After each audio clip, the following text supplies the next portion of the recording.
40 de minute, fără scuze, doar rezultate. Salutare, sunt Alex, antrenor de fitness și fost sportiv de performanță. Nu sunt aici doar ca antrenorul tău sau coordonator de grup. Sunt partenerul tău de antrenament. Vom face exercițiile împreună și vom transpira împreună. Antrenamentele pe care le vezi aici sunt de tip Tabata, un stil intens, bazat pe intervale, care te ajută să îmbunătățești condiția fizică și să obții rezultate reale. Fiecare antrenament este diferit, iar săptămânal vom lucra grupe variate, picioare, upper body sau cardio.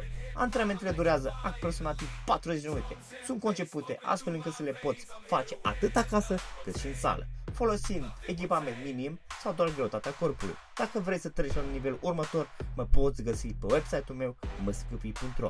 Iar dacă îți place acest tip de antrenament, nu uita să revii. Fiecare sâmbătă postez un nou antrenament. Haideți să începem! Putem brațele ușor spre înainte. Ușor spre apoi.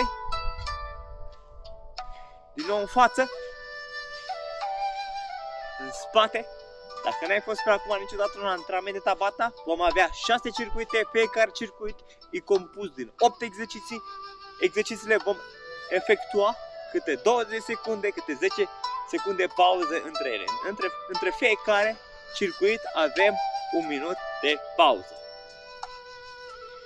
Un braț sus, jos, sus, jos, mâna după cap, ne aplicăm stânga, dreapta, stânga, dreapta, stâng, drept, depărtează piciorul, coboară ușor la sol, atinge solul, sus brațele și din nou jos, sus.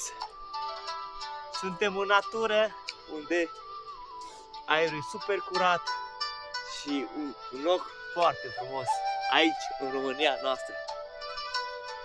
Haide, sus brațele, jos, bun, semifandări laterale, stâng, drept, stâng, drept, stâng, drept, stâng, drept, ușor, lasă-te până în jos, întinde mâna spre vârf, trage vârful la tine, izolează genunchiul, schimbă partea, coboară ușor jos, izolezi, tragi vârful la tine, revii, mâinile pe sol, picioarele îndepărtate, apropii picioarele, lași bazinul ușor jos, coatele la genunchi, izolezi cu coatele genunchii, pingi aici din coate, genunchi în exterior, revii ușor sus, rotim genunchi interior, rotim exterior, ne încălzim, rotim genunchi interior, exterior, rotește interior, exterior. Deci astăzi vom antrena picioare și abdomenele. Rotim interior, exterior, te apleci, tragi vârful la tine, revii, împingi bazinul în față, duci un picior în față, te întinzi bine, lasă un genunchi pe sol, aplacă-te spre înainte, schimbă ușor piciorul, picior la sol, împingem spre înainte, duci un picior în față, greutatea pe piciorul în spate, apleacă-te din umeri, întinde brațele spre vârf, trage vârful la tine, în 3, 2, schimbă piciorul, lași greutatea pe piciorul în spate, pe celălalt duci în față, te apleci, tragi vârful la tine, ușor, relaxează, te mai apleci odată, tragi brațele sus, ușor cobor brațele prin spatele piciorului, te prinzi de glezne, încerci să duci pieptul spre genunchi, revii sus brațele, rotește în față, rotește în spate, ușor jos de glezne,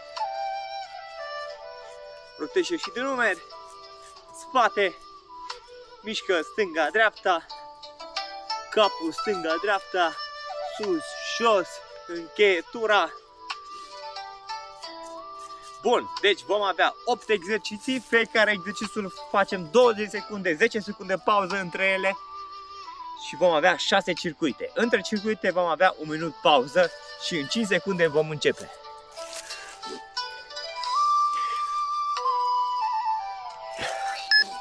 Vom avea picioarele ușor îndepărtate, coborâm jos în genoflexiune. Revii, cobor lent.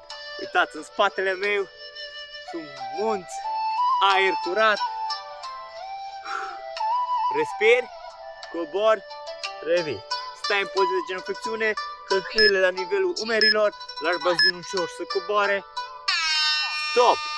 Pauză, te pregătești, te lași pe spate, Mâna la ceafă, facem abdomene scurte. Te lași pe spate, vii cu mâna la ceafă și vii ușor cu privirea în abdomen. Te lași pe spate, privirea în abdomen. Vii, te uiți în abdomen, faci un crunch și scurt. Scurt. Scurt, nu te grăbești, privirea în abdomen. Te lași pe spate, vii cu privirea în abdomen. Și respiri. În 3, 2, sus! Ok, acum îndepărtăm picioarele. Ușor depărtez cu picioarele. Genunchii rămân deasupra călcâiului. Ușor cobor în sumo. Cobor, lași bazinul să coboare. Cobor cu bazinul între picioare. Ții tare genunchii și te lași ușor jos. Mișcări scurte, nu ne grăbim. Nu este un antrenament foarte intens. Respiri. Bucură-te de mișcare. Ok, stop. Din nou ne lăsăm pe spate. Vii cu mâna pe piept și brațul drept îl vom... Venim cu brațul drept pe piciorul stâng. Și împingi brațul opus pe genunchiul opus. Vii cu privirea în abdomen, mâna pe piept, de pe piept, împingi ușor spre genunchiul opus. Și alternativ, stâng, drept. Alternativ, nu te grăbești, pe stângul, pe dreptul, stângul, dreptul. Ok, Stop. Venim repede sus. Ai picioarele apropiate. Și de aici pășim spre partea dreaptă. Apropii partea dreaptă. Apropii și pe dreapta. Apropie spre dreapta. Apropii, cobor în dreapta. Apropii piciorul, cobor jos. Apropii, cobor jos. Apropii, cobor jos. Și încă o dată. Stop. Respiri. În 3 secunde vom schimba partea, am făcut pe partea dreaptă, facem pe partea stângă, piciorul apropiat, îndepărtez, cobor ușor în genuflexiune. Apropii, cobor încet jos. Apropii, cobor încet. Nu te grăbești, mișcări lente. Aici, te îndrept, pășesc în partea stângă, mă las ușor în genuflexiune. Apropii piciorul, ușor, lent, cobor. Apropii, lent, cobor. Stop. Te lași pe spate. vii cu coatele sub nivelul umerilor, întind picioarele, țin privirea în abdomen și rămân aici. Mă sprijin pe coate, coatele sub umeri, piciorul întins, privirea în abdomen. Stai, respiri, uiți în abdomen. Respiri aici 5 secunde, ții abdomenul în izometrie, îl ții încordat, palma pe sol. Ok, venim încet sus. Din nou, picioarele ușor îndepărtate la nivelul umerilor. Duci ușor bazinul jos, fundul în spate, umerii în față și rămânem aici în izometrie. Haide, asta e primul circuit, este un circuit destul de ușor, în care poți să-l faci chiar de acasă de la tine, care folosim doar greutatea corporală. Intensitatea asta e una medie, foarte mică, care poate să-l facă și un începător. Stop! Bravo! Pauză, avem pauză 1 minut. Respiri. Foarte bine, mai avem încă 5 circuite. Cum am zis, fiecare circuit e compus din 8 exerciții, fiecare exercițiu îl facem 20 secunde, 10 secunde pauză între ele. Uitați aici ce peisaj frumos. Nu uita, mă găsești și live pe contul meu de TikTok, Alex Burai Mâsâcă Fit, și poți să te antrenezi alături de mine. Ce ziceți? Uitați ce peisaj frumos. Hai, vino, alături-te cu mine, facem mișcare.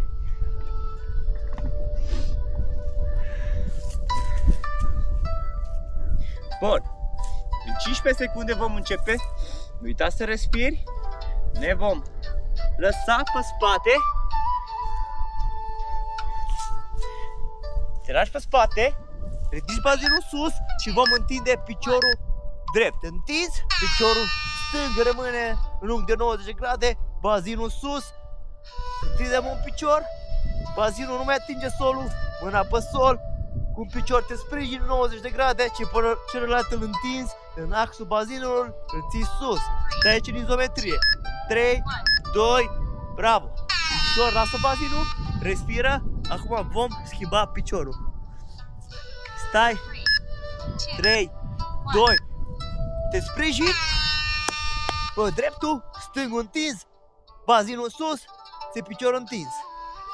Poți să lași capul pe spate, să vii cu privirea în abdomen. Bărbia pe piept, stai aici. Rămâi, respiri. 3, 2,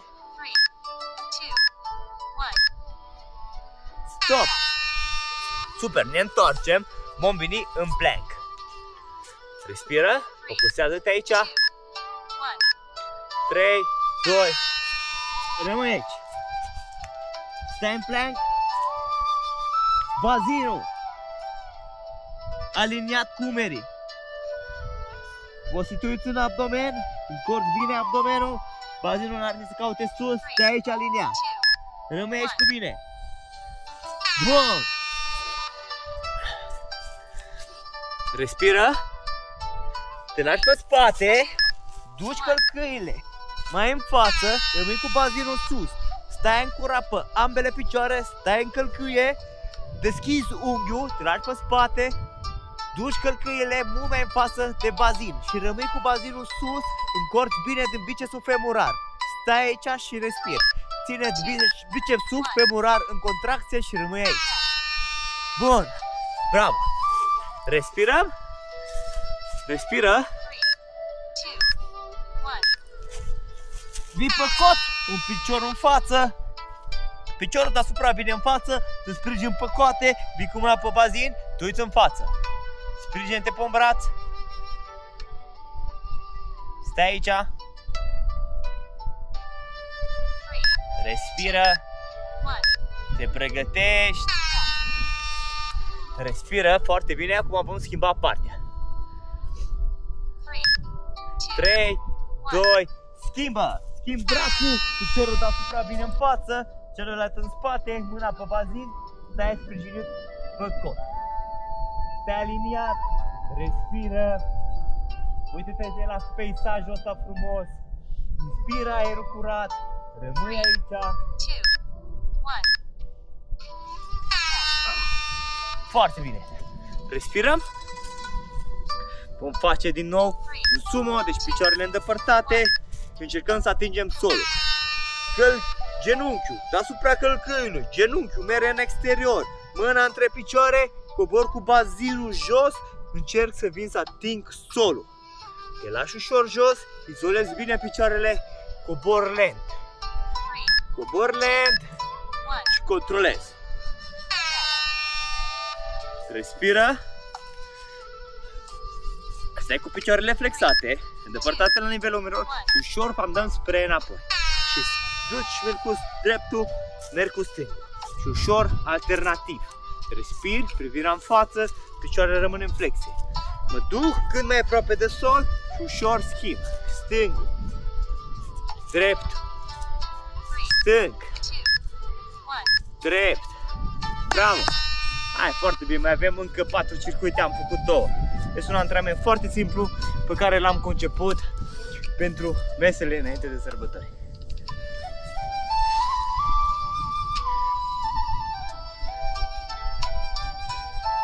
Respiră, stai, inspir, uite-te la peisajul ăsta frumos, relaxează-te, lasă pulsul să scadă. Nu e un antrenament foarte intens în care să ridicăm pulsul, este un antrenament în care doar punem corpul în funcțiune, focusul este pe picioare.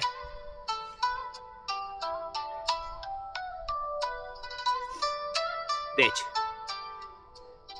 ne vom lăsa pe spate, picioarele sus, mâna pe piept și de pe piept încercăm să ne întindem, să ne prindem vârful picioarelor, ok?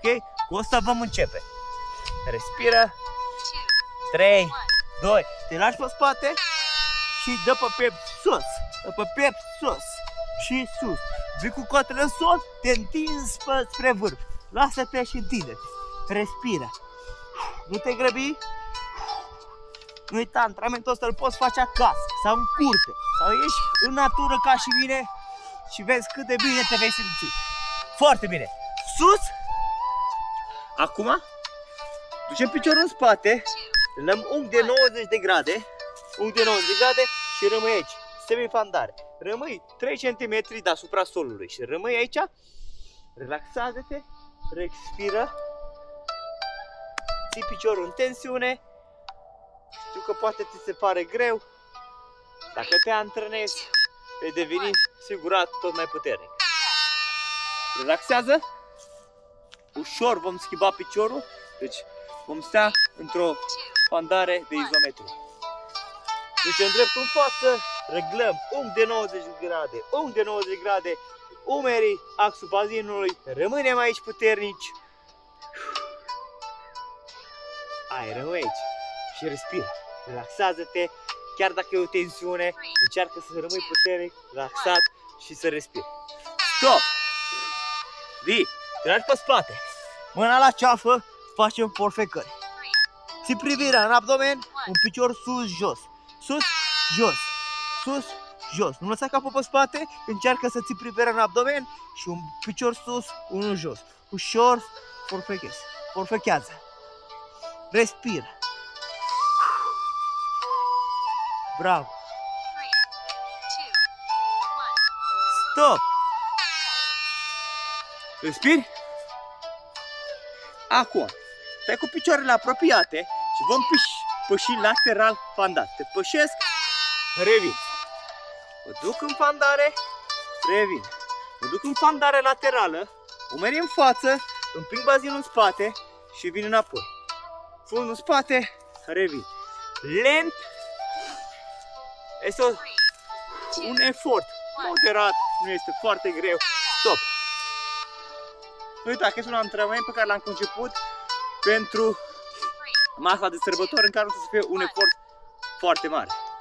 Ușor, schimb partea, la fel. Pășesc lateral, un picior am întins, pe ăsta îl duc cu 90 de grade, fundul în spate. Umerii ușor în față, apropii piciorul, mă duc în fandare laterală și pășește. Foarte bine. Bravo.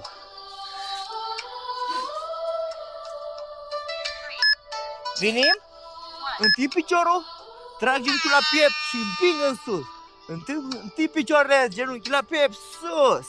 Ține privirea în abdomen, nu lăsa picioarele foarte în spate și ține-le în dreptul bazinului. În dreptul bazinului, împing în sus.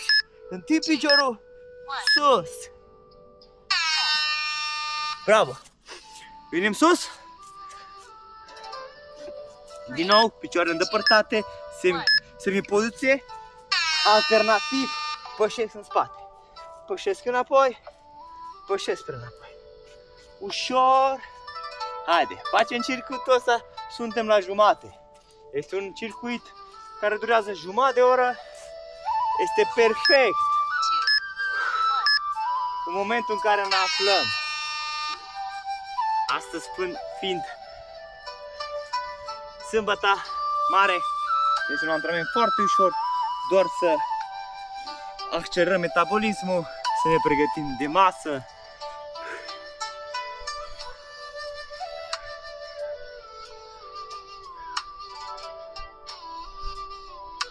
Respiră. Uitați-vă la peisajul ăsta frumos. Uitați-vă aici. Ce frumos este! Poți să-l faci antrenamentul ăsta acasă, intri pe YouTube, poți să-l încerci de oricâte ori vrei tu, pentru că este o intensitate medie spre moderată. Nu este foarte greu, este foarte ușor de executat.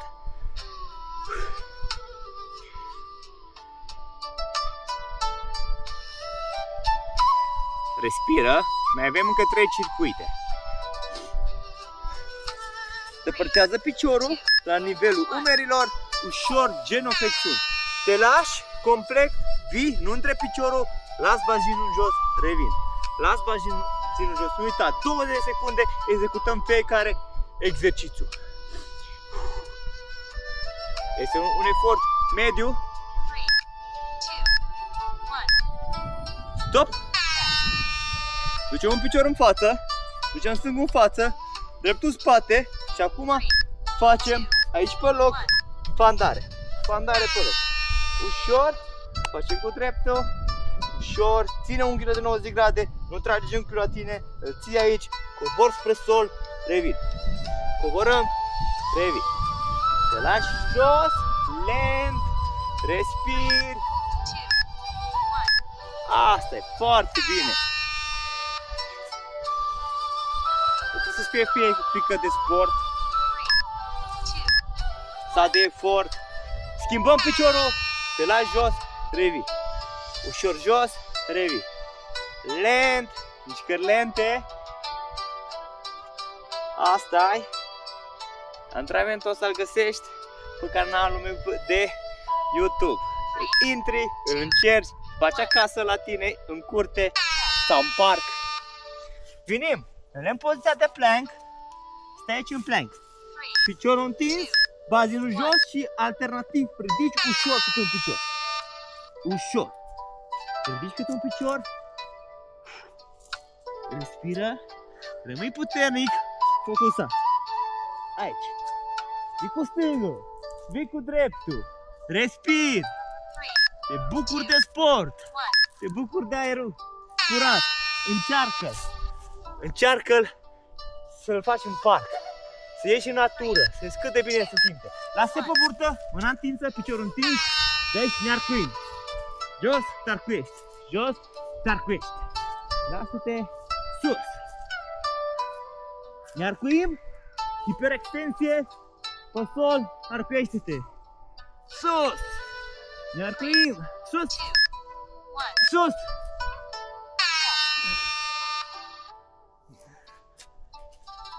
Respiră.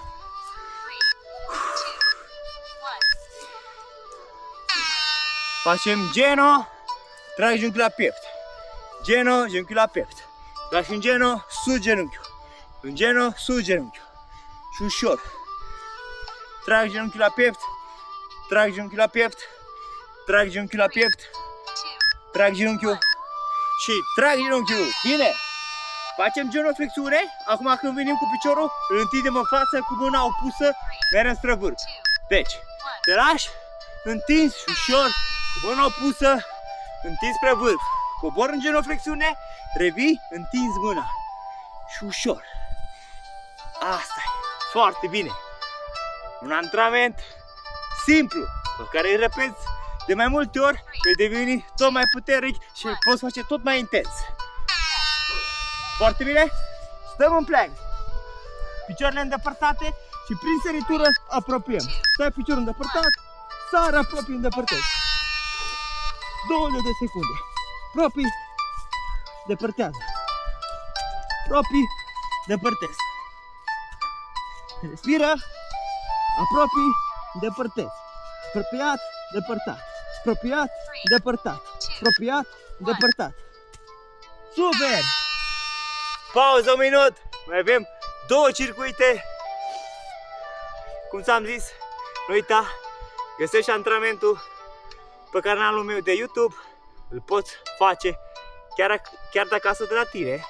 Eu îți recomand să ieși în natură, ca și mine. Încearcă-l în parc sau găsește un loc liniștit și încearcă-l. Ieși la aer curat, să vezi cât de bine se simte, cât de bine se oxigenează creierul și te vei simți garantat mai bine. 2 circuite și n-ai ratat niciodată un antrenament.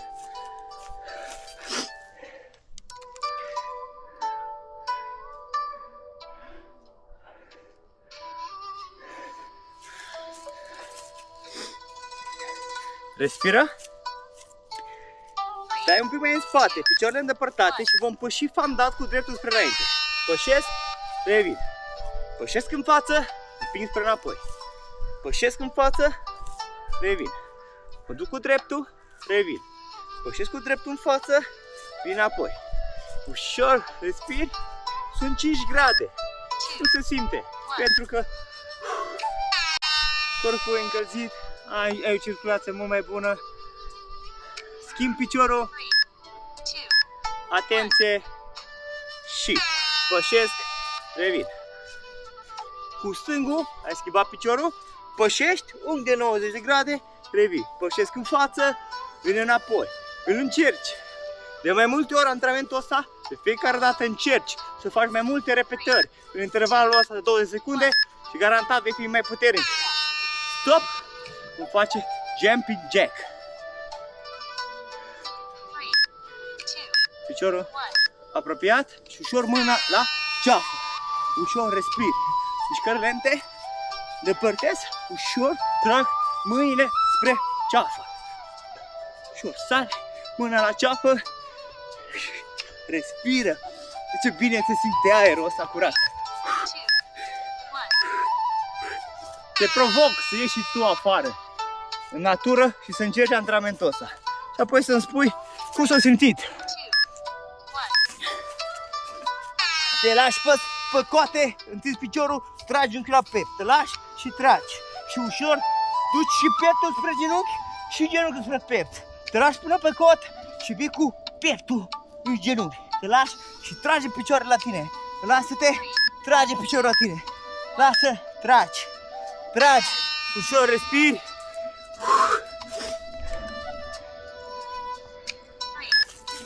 Duci un picior în față, lași unul în spate. Te lași jos, ușor ridici. Vii și fac contracție. Nu mă lași complet. Țin din numeri. Las genunchiul jos și vin piciorul în spate în contracție.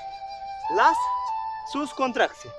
Lent și sus, contracție. Sus, contracție, sus. Ok. Schimbă ușor partea. Duci dreptul în față. Stângul și ușor contracție. Lasă-te, contracție. Respiri. Te lași. Piciorul în spate vine izolat. Nu îndoi din genunchi. Îl țin contracție. Pășești. Rămâi focusat și puternic. Stop. Respiră. Te lași pe spate, mâna pe piept, te ridici sus aici și întind mâna, încerci să atingi solul, te lași mâna pe piept, te ridici până sus și sus aici, lasă-te, sus și sus, sus, sus, stop, nu uita, lucrăm pe intervale de timp, avem 20 de secunde în care tu, 20 de secunde, poți să faci cât mai multe repetări. Stai în izometrie, piciorul apropiat și îndepărtez apropii. Depărtez apropii. De parcă ai alerga. Îndepărtez apropii. Fundul jos, rămâi în izometrie, 90 grade, apropii piciorul, îndepărtez. Apropii, îndepărtez. Apropii, îndepărtez. Și respiri, jumătate de oră de efort. Mediu. Stop. Hai, un minut pauză, mai avem un circuit. Nu uita să repezi de oricâte ori vrei și vei deveni mai puternic. 20 de secunde să încerci să faci tot mai multe repetări. Respir, un singur circuit.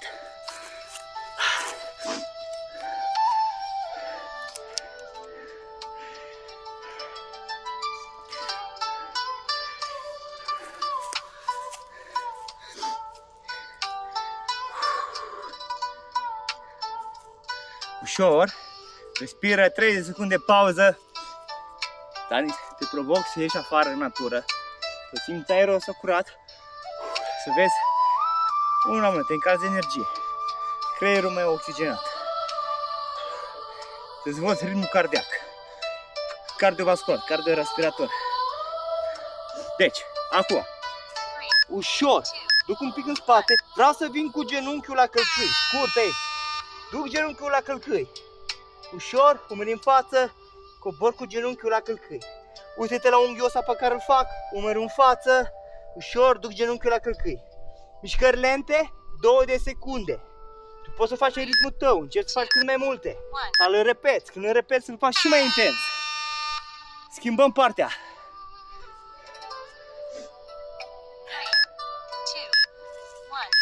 Și scurt, genunchiul la călcâi.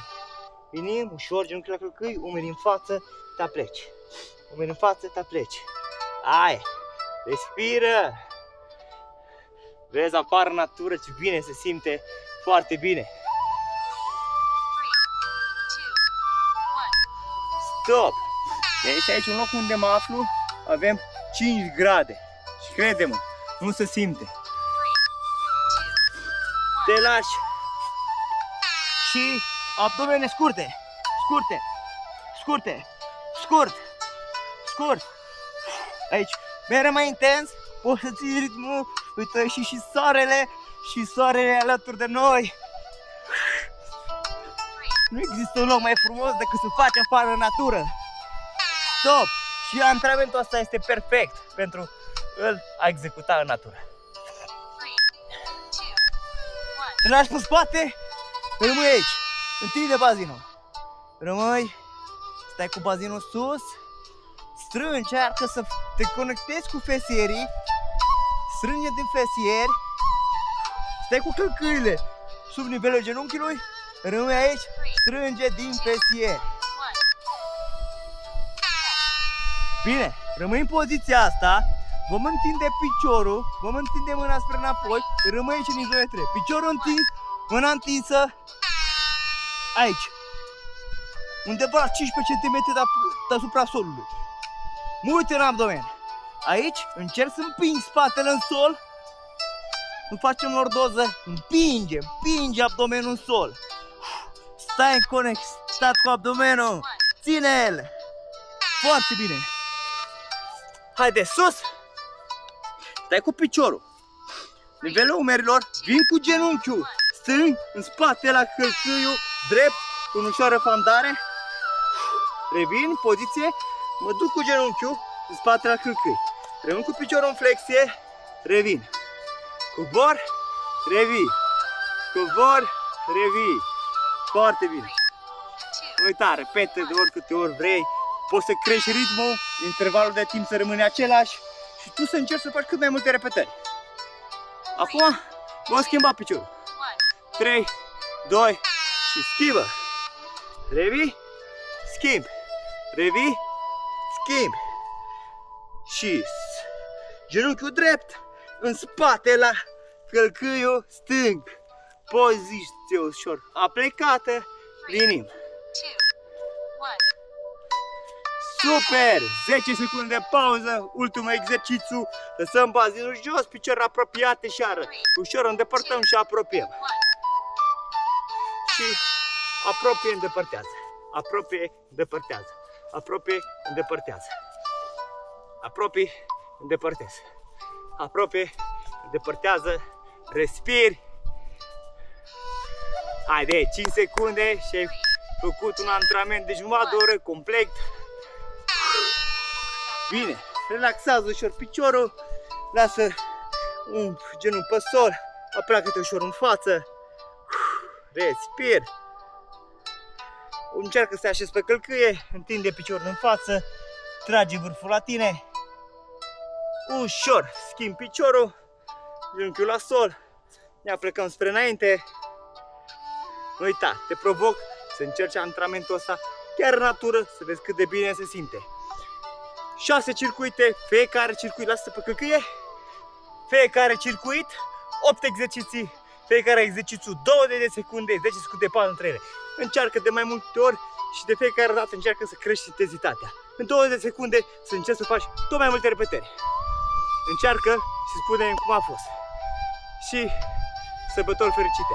Nu uita, ăsta e un antrenament pe care l-am construit să fie o intensitate medie pentru a-l putea face chiar dacă asta de la tine. Eu îți recomand să ieși în natură și să încerci chiar dintr-un loc ca și ăsta. Hai, numai bine!